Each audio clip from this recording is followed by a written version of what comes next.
एक लुलाब एरिया लकड़ी के शेड में,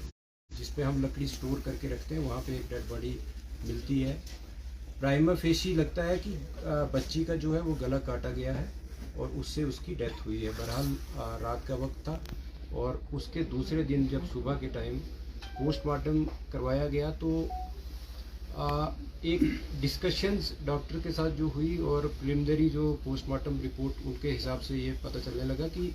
बच्ची का गला भी घोंटा गया है, क्योंकि उसके कुछ ऑर्गन्स पे जो ब्लड वो ज़्यादा था और जिससे जो डॉक्टर्स का अपना बताने का तरीका होता है, उन्होंने ये भी असेस किया कि शायद बच्ची का जो गला पहले घोंटा गया और फिर उसको उसके जो गर्दन पे है वो छुरी चलाई गई है या कोई तेज़ नोक की जो भी चीज़ जिससे गला काटा गया है। बहरहाल इसी के चलते जो वजूहत थी, जैसे लगता था कि जहाँ डेड बॉडी पड़ी हुई है और साथ में जो सराउंडिंग्स थी, उन सारे जो मौके को देख के शक जो है वो ज़्यादा आसपास के लोगों पे ही जाने लगा और जो बहरहाल तफ्तीश शुरू की गई उसमें डीएसपी जो लुलाब है सरफराज बशीर, वहाँ के चौकी ऑफिसर अजहर शकील और एसएचओ मलिक नसीर, इसके साथ साथ एडिशनल एसपी और मैं भी स्पॉट पे गए और थोड़ा इंट्रोगेशन में भी ज्वाइनिंग हुई और कुछ सस्पेक्ट जो हमने उस पर ज़ीरोइंग की तो उनमें फैमिली ही सस्पेक्ट आने लगी, क्योंकि जब फैमिली को क्रॉस चेक किया गया कि वो किस सीक्वेंस में लड़की जो है वो रूपोश हुई थी और किस सीक्वेंस में मिली, तो उसमें ज़ीरोइंग जो हुई वो फैमिली पे ही हुई। बहरहाल जब फैमिली में भी सेपरेट इन्वेस्टिगेशन चलने लगी, इंक्वायरी चलने लगी, तो लड़की का बाप जिसका नाम मोहम्मद इकबाल खटाना है वो हमारा प्राइम सस्पेक्ट लेके उसमें तफ्तीश में आने लगा और जब उसको अच्छे तरीके से जब क्रॉस क्वेश्चनिंग और बाकी तफ्तीश के जो जितने भी मवाद हमारे पास थे उनसे जब कन्फ्रंट किया गया तो उसने कन्फेस किया कि इस छोटी बच्ची जो कि मोहम्मद इकबाल की ही बच्ची है, उसका जो मर्डर है वो उसने खुद किया है, बाप ने किया है और उसको हमने हिरासत में भी फार्मली और ये कहानी निकल के आई कि चूँकि ये जो इकबाल जो है अपनी बीवी से पिछले 1 साल से इनके बीच जो काफ़ी पर्सनल इश्यूज़ को लेके लड़ाई होती रहती थी, मैं तू भी होता रहता था, इवन फिज़िकल असल्ट भी होता रहता था। इसी शाम को जब 29 तारीख को जब इकबाल चूँकि पेशे से एक ड्राइवर है, गाड़ी चलाता है सुमो, वो घर लगभग 4:15 बजे के करीब जब घर आया, उसके बाद अपना उसने जो शाम के लिए जैसे गांव में होता है कि लकड़ी काटी जाती है या दूसरे कोई और डोमेस्टिक काम जो है वो किए और जब 6 बजे के आसपास काम ख़त्म करके फिर अपने घर में पहुंचा तो बीवी के साथ दोबारा से उसके, क्योंकि उस सुबह भी उसका झगड़ा हुआ था और शाम को फिर से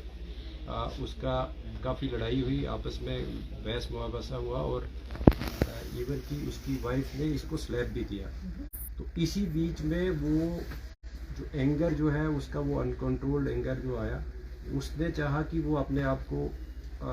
मर्डर करता, बट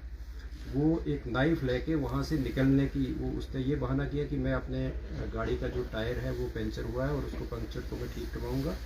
तो वो वहाँ से अपने घर से निकलता है, जिसको जाते वक्त उसके ब्रदर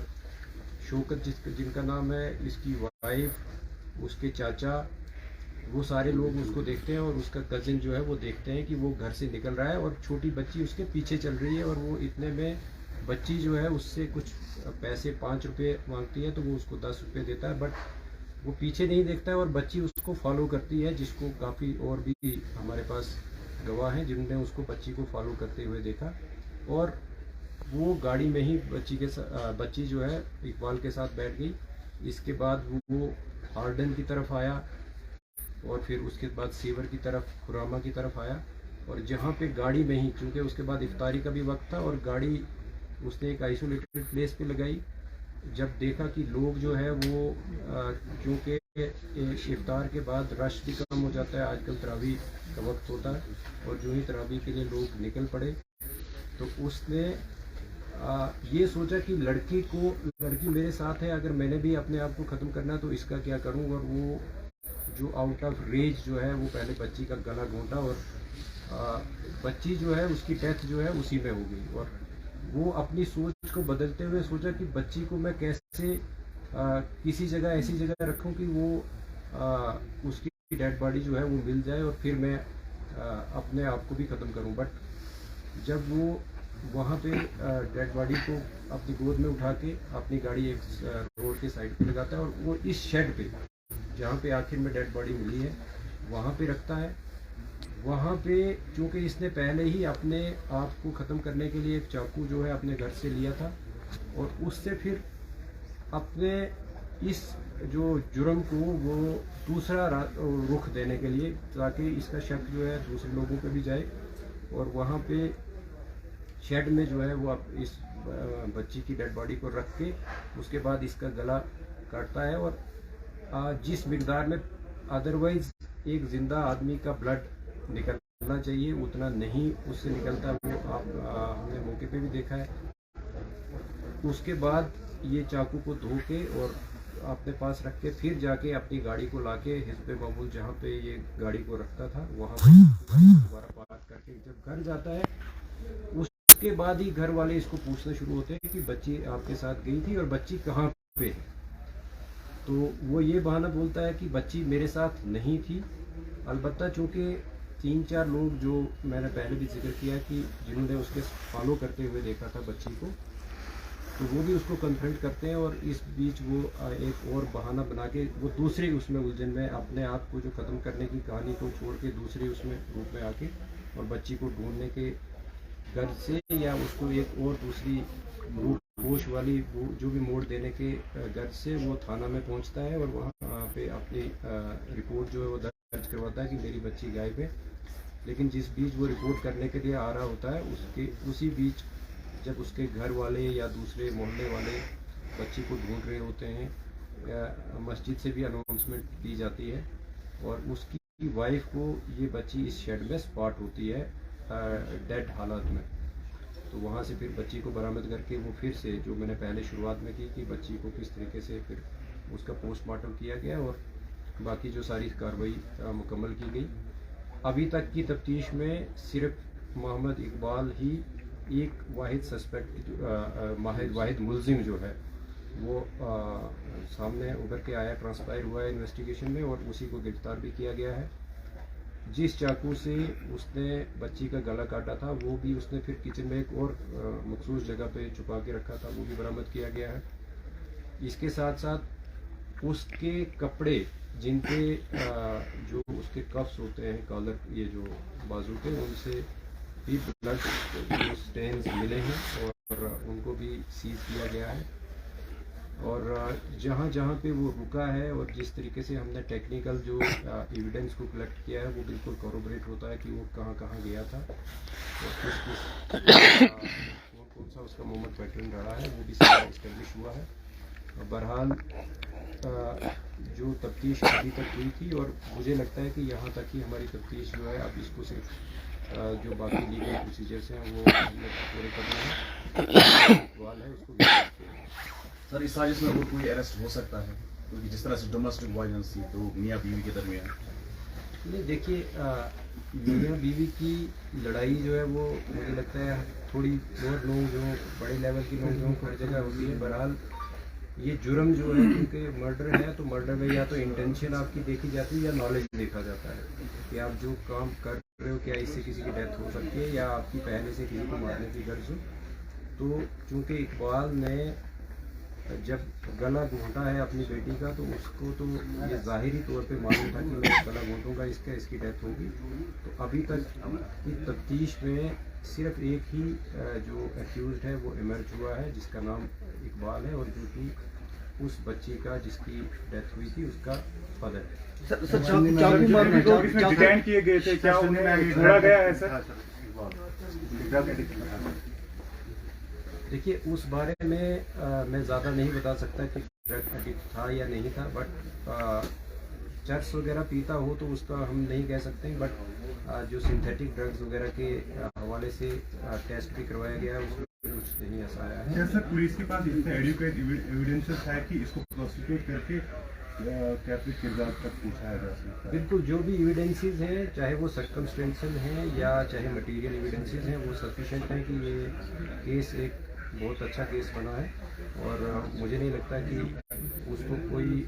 इकबाल को इस केस से कोई राहत मिले। सर, जितने भी डिटेन किए गए थे सर, क्या उन सबको छोड़ा गया? चालान किया था, क्या इस केस में भी उसी तरह से जो है प्रोसेस होगी? और क्या आपको लग रहा है ये केस उसके मुकाबले में थोड़ा बहुत आपको आसानी हुई इसको जो है रिजॉल्व करने में?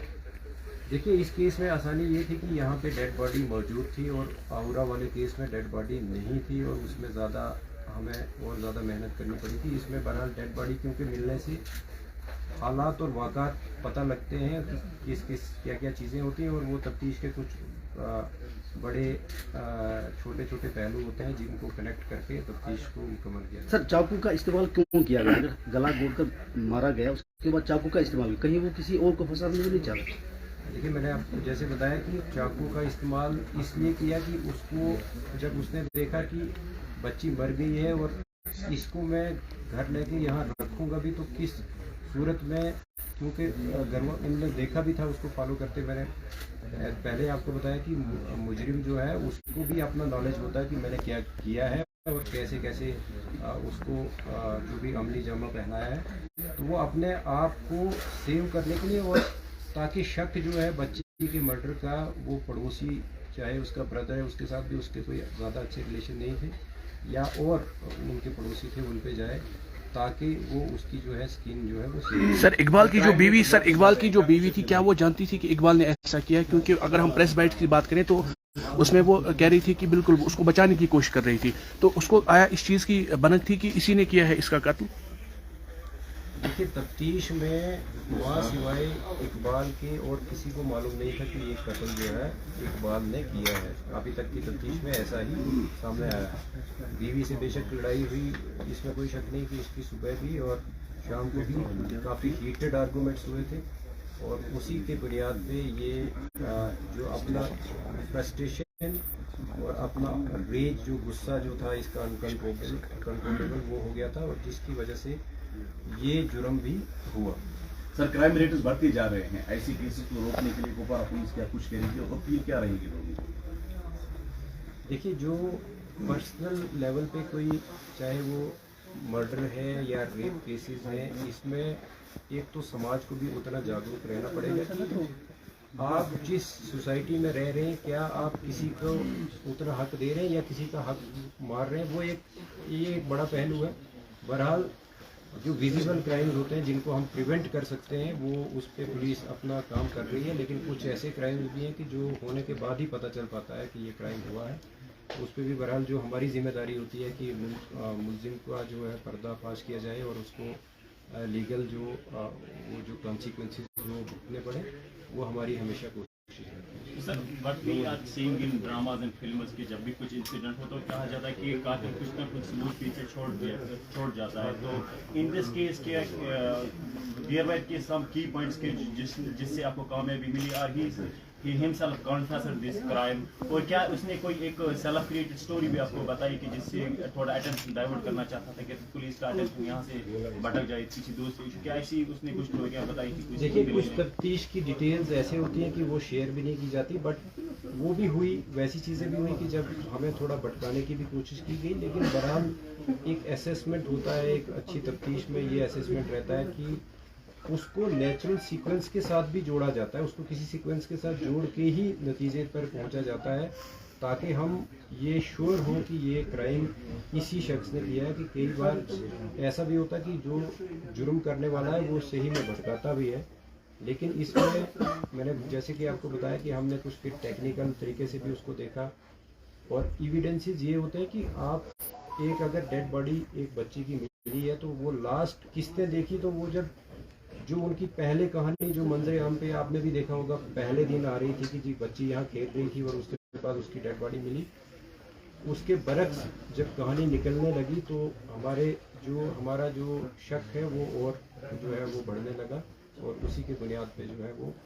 ज़्यादा जो फोकस रहा वो फैमिली के अराउंड ही रहा तफ्तीश का पर्दाफाश।